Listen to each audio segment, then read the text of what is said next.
Já faz um tempo que você clamou, por muitas vezes sim você chorou, mas a vitória nunca, nunca vem. Não, não, não, não, não vem. Então você pergunta a Deus por quê?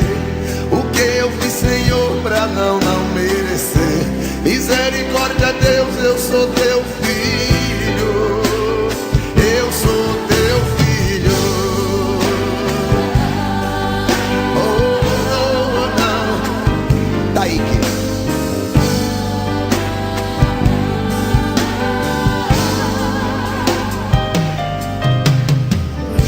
pergunta pra si mesmo onde está Deus, que tantas coisas boas prometeu, mas essas coisas nunca, nunca vêm.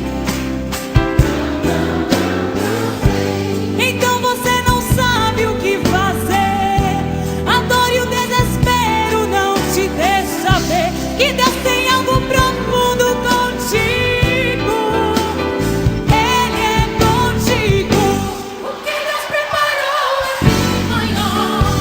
O que Deus tem pra ti, muito bem melhor. creia nas promessas, creia em Cristo. Levanta a sua voz, vai. Deus vai fazer acontecer. O teu inimigo não vai entender. Creia, creia em Cristo. Ele é contigo. Se você crê nessas promessas, levanta a tua voz, dá um glória a Deus. Aleluia.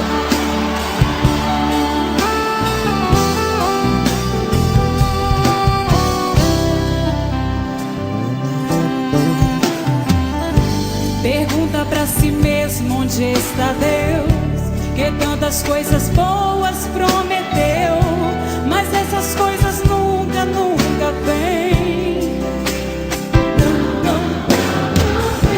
Então você não sabe o que fazer. A dor e o desespero não te deixa ver que Deus tem algo profundo contigo. Ele é contigo. O que Deus preparou